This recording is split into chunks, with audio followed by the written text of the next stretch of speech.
Section 4.3 is about the graphs of exponential functions.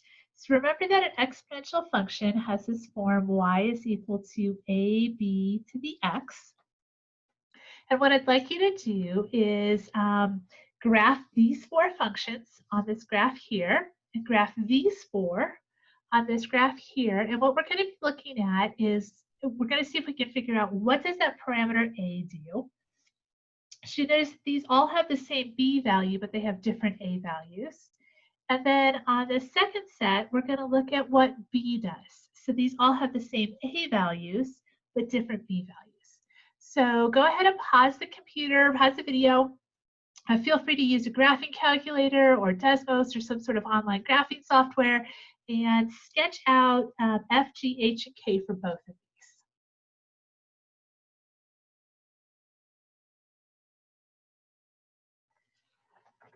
Okay, so hopefully you gave that a try. Here's what I wound up with for my graphs. Okay, so graph number 1, I have F, G, H, and K. And what I notice here is that on this one, A is equal to 1, A is equal to 2, A is equal to 5, and A is equal to 8. And that's exactly where my function crosses the y-axis. So that value of A tells us the y-intercept. Or you can think of that as the starting value for whatever you're looking at. If this has some sort of word problem and context with it.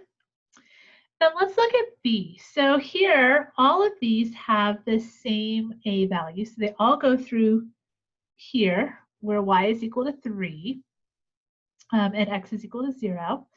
And let's list out our B values. So B is 1.2, B is 2, B is 0.75, and B is 0.5. All right, so the first thing I notice is that F and G, these B values here, are all greater than 1.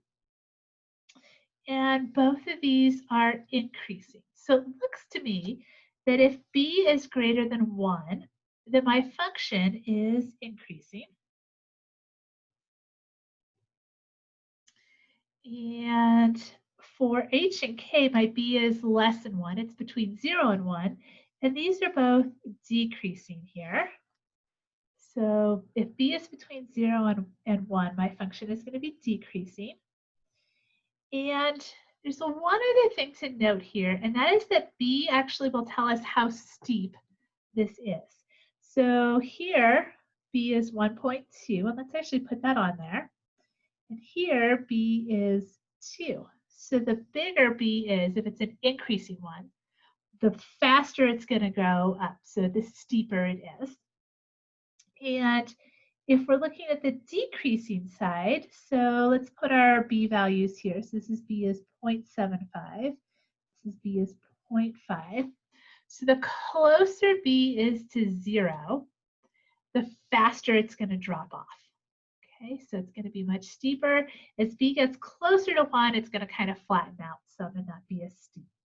So the value of B tells us the steepness of the graph, as well as whether our graph is increasing or decreasing.